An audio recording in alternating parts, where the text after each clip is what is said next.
BMW M3. Freude am Fahren in Reinkultur. Por décadas, a BMW fez uma coisa melhor do que qualquer outra fabricante no mundo: construir carros para quem gostava de dirigir. Motores precisos, equilíbrio de chassi, sensação mecânica real, dirigibilidade absurda e refino automotivo. Cobiçada, copiada, invejada, e que não precisava provar nada para ninguém. Mas foi justamente nesse momento de auge mecânico que algo mudou. Executivos decidiram que emoção, motor, som e direção de verdade já não era mais o futuro dos automóveis. Que cidades não queriam carros, mas sim mobilidade, sustentabilidade e reinvenção. E foi nesse momento, exatamente nesse momento, que nasceu o Projeto I. Não como um novo modelo, mas como o futuro. Uma tentativa de abandonar tudo aquilo que havia sido aprendido e começar do zero. E sem que a própria BMW percebesse, essa decisão deu origem a algo muito maior do que dois carros futuristas ou estranhos. Ela criou tecnologia que assustou o mundo. Não porque era perigosa, mas porque colocava uma pergunta incômoda sobre a mesa. E se o carro, do jeito que conhecemos, estivesse perto do fim? O i3 e o i8 não eram apenas veículos, eram promessas de um futuro limpo, urbano e inteligente, mas também eram caros e complexos. Essa é a história da tecnologia que prometia salvar o futuro, mas que no processo acabou por insultar sua própria herança. BMW Insulto, a tentativa de se destruir. No início dos anos 2000, a BMW ocupava um lugar que poucas marcas automotivas já haviam alcançado. Ela não era apenas respeitada, era desejada. O slogan, a máquina definitiva de dirigir, não soava como marketing vazio, porque havia sido construída ao longo de décadas com produtos que entregavam exatamente isso: direção precisa, equilíbrio de chassi, motores envolventes, uma identidade técnica clara e legado de corridas. A marca vinha de uma sequência quase ininterrupta de acertos. A série 3 E46 era considerada a referência absoluta no segmento. A série 5 E39 havia redefinido o que um sedã executivo podia ser. O M3 E46 se tornara um ícone instantâneo, celebrado por puristas como um dos últimos esportivos verdadeiramente analógicos. Até mesmo quando a BMW errava no design, como no polêmico período Bengal, ainda entregava carros que dirigiam melhor do que qualquer concorrente direto. No cenário automotivo global, o contexto também favorecia a BMW. No início do século, marcou uma era de prosperidade nos mercados desenvolvidos. Combustível ainda era relativamente barato, emissões não eram o centro do debate ainda, e o prazer ao volante continuava sendo um valor aspiracional. As rivais de território como Mercedes representava luxo e status. A Audi avançava com tração integral e tecnologia. Mas sinais de mudança começavam a surgir. Cidades cresciam em ritmo acelerado. O trânsito se tornara mais denso. Reguladores começavam a falar de emissões, eficiência e sustentabilidade. Em 2007, marcaria-se um ponto simbólico. Pela primeira vez, mais da metade da população mundial passou a viver em áreas urbanas. Ao mesmo tempo, novas gerações começavam a questionar a posse do automóvel como símbolo central de liberdade. Dentro da BMW, esse era o ambiente de auge, com prestígio técnico, margens sólidas e confiança quase que inabalável em sua própria capacidade de produzir engenharia de ponta. Justamente por isso, havia espaço e incentivos para ousar. Por isso também surgiu uma inquietação quase silenciosa e a ideia de que recomeçar do zero se mostrava cada vez mais necessária. E acho que é a quarta vez que eu gravo esse take, que é para lembrar vocês aí, da nossa marca Born to Fast. Às vezes aqui no roteiro é aquele textão todo, mas hoje eu vou fazer diferente. Eu queria pedir para você só um voto de confiança, tem um link na descrição e um QR Code que aparece aí durante o vídeo, que vai te levar direto para o site, onde você vai conferir os 3 modelos, as camisetas aí que a gente fez com muito qualidade. Olha lá, tá vendo? Errei. Com muito carinho, com muita qualidade. E essa aqui mesmo rodou o mundo ano passado, não perdeu cor, não desbotou. E você tá sempre estiloso, tanto para ir na academia, pro rolê, pro dia a dia, enfim. Um voto de confiança. Se você entrar no site e não gostar, aí tá tudo bem. Mas eu só queria que você fosse lá dar uma olhada. Tamo junto. A tecnologia que assustou o mundo. Entre 2005 a 2010, o cerco regulatório de governos ganhava cada vez mais destaque, desde o Protocolo de Kyoto para países signatários e atingindo pouco os automóveis, até a Califórnia fortalecendo o CARB-ZEV Mandate, exigindo porcentagem de veículos de emissão zero em 2010. Era um futuro onde o carro estava em constante cheque e fabricantes precisavam justificar sua própria existência. Por isso, as concorrentes da BMW reagiam, cada uma à sua maneira. A Toyota já havia mostrado com o Prius que eletrificação podia ser pragmático, escalável e silenciosamente eficiente. Não era um carro emocionante, mas funcionava e, acima de tudo, vendia. A mensagem era clara, o futuro não precisava ser revolucionário, bastava ser viável. Já a Mercedes-Benz investia em refinamento, conforto e tecnologia embarcado, preparando o terreno para elétricos que manteriam a lógica tradicional do automóvel. O luxo continuaria sendo luxo, apenas com menos emissões. A Audi avançava com design arrojado e tração integral, flertando com conceitos elétricos, mas sem abandonar a arquitetura conhecida. No extremo oposto, algo mais inquietante começava a surgir. A Tesla ainda era pequena, mas o Roadster havia provado um ponto perigoso. Um carro elétrico podia ser rápido, desejável e emocional. Ele não pedia desculpas por ser elétrico, não se escondia atrás de discursos ambientais. E pasmem, em sua época ele era extremamente cobiçado. Esse contraste começou a incomodar Munique. Para executivos da BMW, adaptar plataformas existentes parecia pouco atrativo. Fazer híbridos ou elétricos derivados soava como um improviso, não como uma nova visão. Havia medo de que, ao seguir o caminho conservador das rivais, a BMW se tornasse apenas mais uma fabricante tentando sobreviver às mudanças. A inquietação não era apenas técnica, era de identidade. Se cidades não queriam mais carros, qual seria o papel da máquina definitiva de dirigir? Se jovens viam posse como um fardo, não como conquista, para quem a BMW iria existir no futuro? Foi nesse momento que a pergunta deixou de ser qual será o próximo BMW e passou a ser o que será a BMW? A resposta? Um recomeço completo, sem medo. A liderança da BMW concluiu que plataformas existentes carregavam vícios demais, motores a combustão, arquiteturas herdadas, cadeias industriais pensados para outro século. Para enfrentar cidades congestionadas, restrições ambientais e uma nova mentalidade urbana, seria preciso começar do zero. Assim, nasceu o projeto I.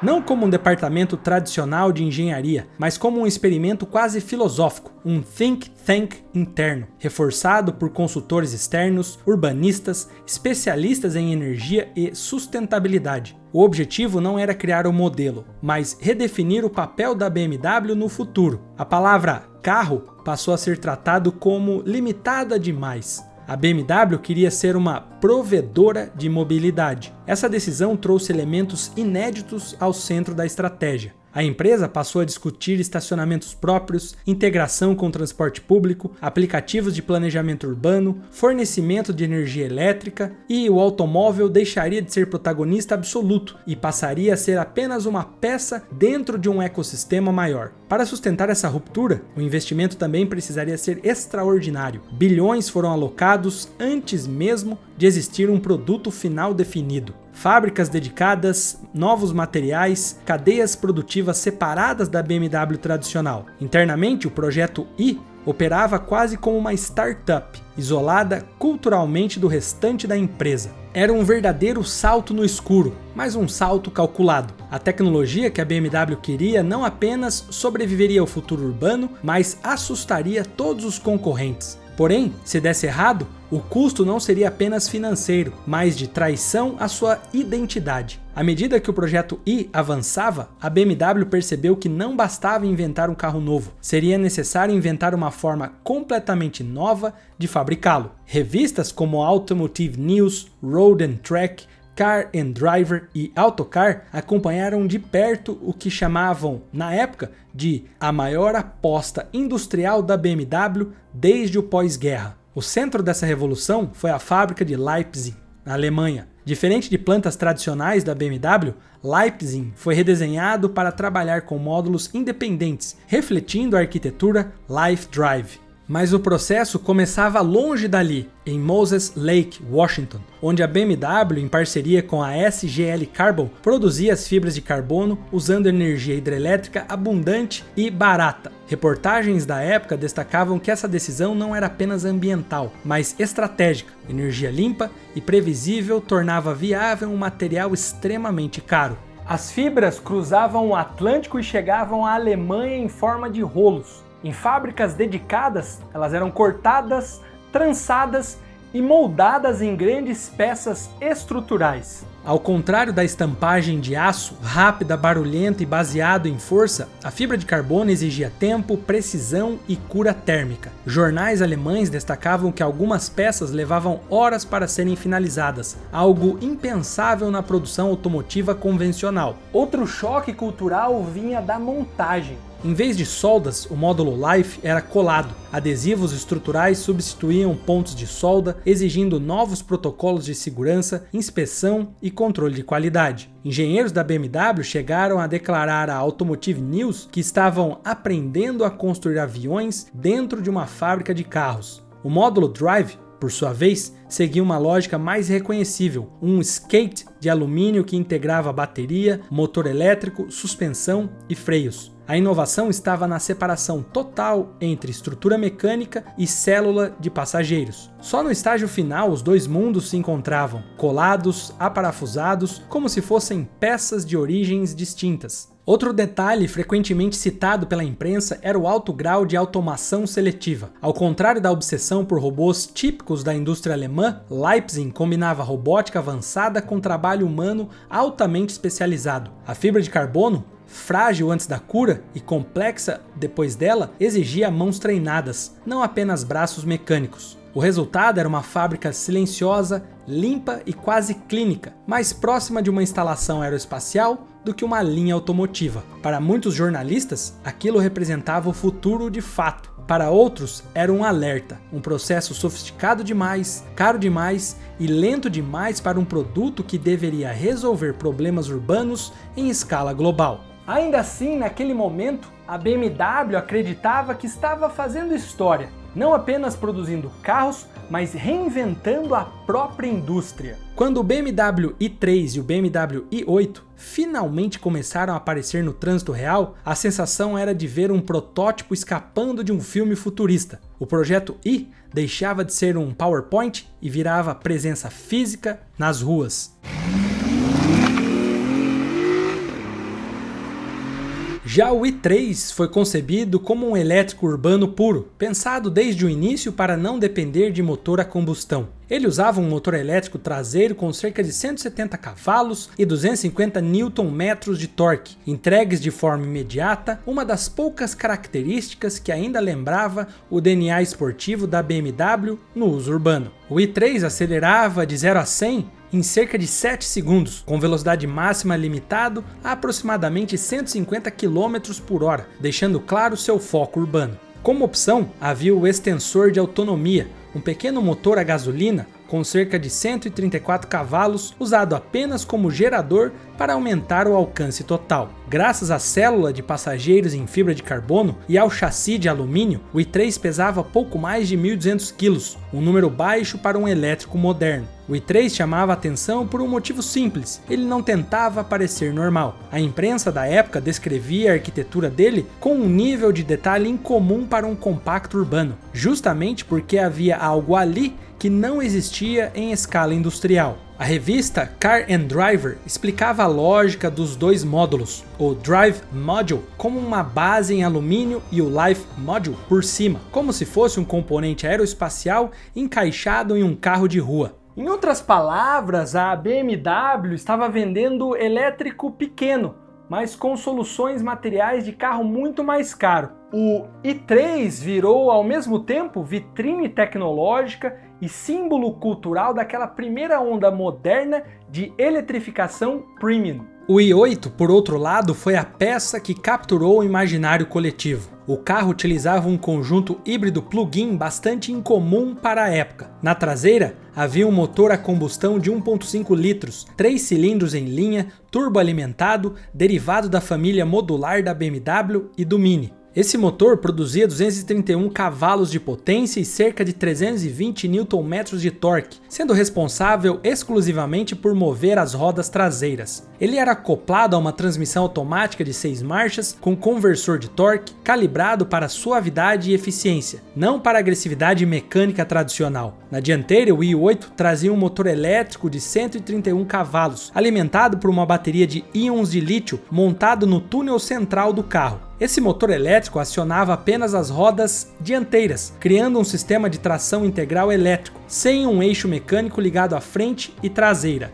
Juntos, somados, os dois sistemas entregavam uma potência combinada de 360 cavalos, com resposta imediata em baixas velocidades graças ao motor elétrico e empurrão contínuo em altas rotações vindo do motor a combustão. O resultado era uma aceleração de 0 a 100 em aproximadamente 3,8 segundos, desempenho equivalente ao de esportivos tradicionais da mesma faixa de preço na época. A bateria permitia rodar em modo totalmente elétrico. O consumo declarado ficava em torno de 28 milhas por galão, um número impressionante para um carro com esse nível de desempenho e aparência. Mesmo com o uso extensivo de fibra de carbono e alumínio, o i8 tinha um peso aproximado de 1.560 kg, valor superior ao de alguns esportivos tradicionais com motor traseiro. Ainda assim, o centro de gravidade baixo e a distribuição de massas ajudava a mascarar esse peso em condução normal. Tecnicamente, o i8 não era apenas um carro esportivo híbrido, ele era um laboratório de engenharia em movimento, reunindo eletrificação, materiais avançados e soluções pouco ortodoxas em um único produto.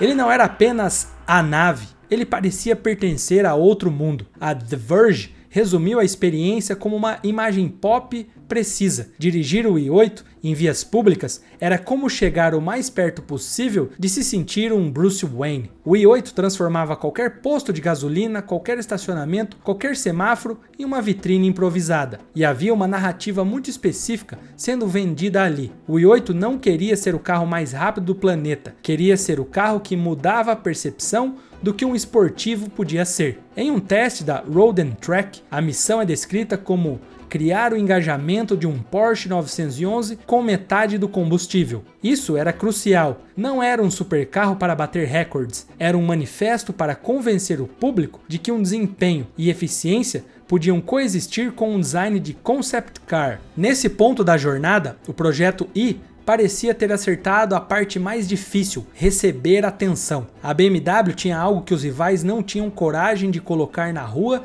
naquela forma. Uma linguagem de design própria, um pacote de materiais radicais e um discurso de futuro que parecia palpável. O i3 impressionava pela engenharia, o i8 encantava pelo impacto emocional. E por alguns anos funcionou. A BMW conseguiu provar em carne e osso que era capaz de fabricar o tipo de carro que ninguém estava mais sequer tentando fabricar. Porém, quando chegaram ao mercado, i3 e i8 não chamaram atenção apenas pelo design, chamaram pelo preço, que deixava claro que aquilo não era um experimento barato. O BMW i3 estreou em 2014 com preço inicial nos Estados Unidos em torno de $42 mil, antes de incentivos fiscais. Com o Range Extender, o valor subia para a casa de $46 mil. Em mercados europeus, dependendo dos impostos locais, o preço frequentemente ultrapassava $50 mil. Totalmente equipado com rodas maiores, interior melhor acabado e pacotes tecnológicos, o i3 encostava perigosamente no território de sedãs médiums premium, algo que a imprensa não deixou passar. A Automotive News observava na época que o i3 custa como um BMW tradicional, mas entrega uma experiência radicalmente diferente, ressaltando que o valor refletia menos o tamanho do carro e mais o custo dos materiais e do processo produtivo. A Wired foi ainda mais direta ao afirmar que o i3 era um carro pequeno com uma conta industrial gigantesca. Apesar disso, o mercado respondeu. Ao longo de sua vida útil, o i3 acumulou cerca de 250 mil unidades produzidas, tornando-se um dos elétricos premium mais vendidos da década. Analistas apontavam que, embora a margem por unidade fosse baixa ou até negativa em certos mercados, o carro cumpria um papel estratégico, aprendizado tecnológico, imagem de marca e preparação para um futuro elétrico da BMW. O i8, por sua vez, ocupava outro planeta financeiro. Seu preço inicial girava em torno de $135 mil, chegando facilmente a 160 mil nos últimos anos de produção e dependendo das opções. Isso o colocava diretamente contra esportivos consagrados como o Porsche 911 Carrera e, mais tarde, o 911 GT3 de entrada, e as opções não ajudavam a torná-lo mais racional. A BMW oferecia pacotes estéticos, acabamentos exclusivos e até um conjunto de malas sob medida da Louis Vuitton, anunciado em comunicados oficiais e amplamente divulgado pela imprensa, ao custo aproximado de $26 mil. A Top Gear ironizou dizendo que o i8 era um carro que falava de sustentabilidade enquanto vendia malas que custavam o preço de um carro popular. Em termos de versões, o i3 teve variações ao longo dos anos, já o i8 manteve-se mais estável, com atualizações pontuais. Foi quando o entusiasmo começou a encontrar o mundo real, porque depois de um impacto inicial, a conta chegou e ela não era pequena. O i3, apesar de toda a engenharia envolvida, começou a revelar suas concessões no uso cotidiano. Era caro para o que entregava em termos de espaço e conforto. O porta-malas de abertura invertida, vendidos como solução elegante, tornava-se um problema prático em vagas apertadas e estacionamentos urbanos. Passageiros traseiros dependiam da boa vontade de quem estava à frente para sair. As janelas não abriam. O silêncio prometido pela mobilidade elétrica, em certos momentos, se transformava em claustrofobia. A autonomia, especialmente nos primeiros anos, era limitado demais para a expectativa criada pelo preço. O carro exigia planejamento constante, algo que contrariava a promessa de simplicidade urbana. E para uma marca construída sobre prazer ao volante, a dirigibilidade decepcionava. Pneus estreitos, frenagem comprometida e uma suspensão dura demais para a cidade e desconectada demais para quem esperava algo BMW. Ainda assim, o mercado respondeu, ao menos no começo. Nas primeiras temporadas de produção, o i3 figurou entre os 3 carros elétricos mais vendidos do mundo, atrás apenas de modelos como o Nissan Leaf e o Tesla Model S. Esse dado é crucial, mostra que o problema do i3 não foi rejeição imediata, mas a sustentabilidade da proposta ao longo do tempo. O interesse existiu, mas foi por pouco tempo. No caso do i8, um tipo diferente de contradição. No discurso, era um esportivo sustentável. Na prática, era um supercarro extremamente caro, pesado e complexo. Custava tanto quanto esportivos consagrados que não pediam explicações para existir. O som artificial amplificado por altos-falantes escancarava a tensão entre emoção genuína e simulação tecnológica. Era rápido, bonito e eficiente, mas não era simples de entender. E lembra do uso extensivo de fibra de carbono? Bom, o material que simbolizava o futuro elevava custos, complicava reparos, encarecia seguros e não entregava os ganhos de eficiência prometidos quando comparado a elétricos mais simples, feitos de aço ou alumínio. Engenharia brilhante.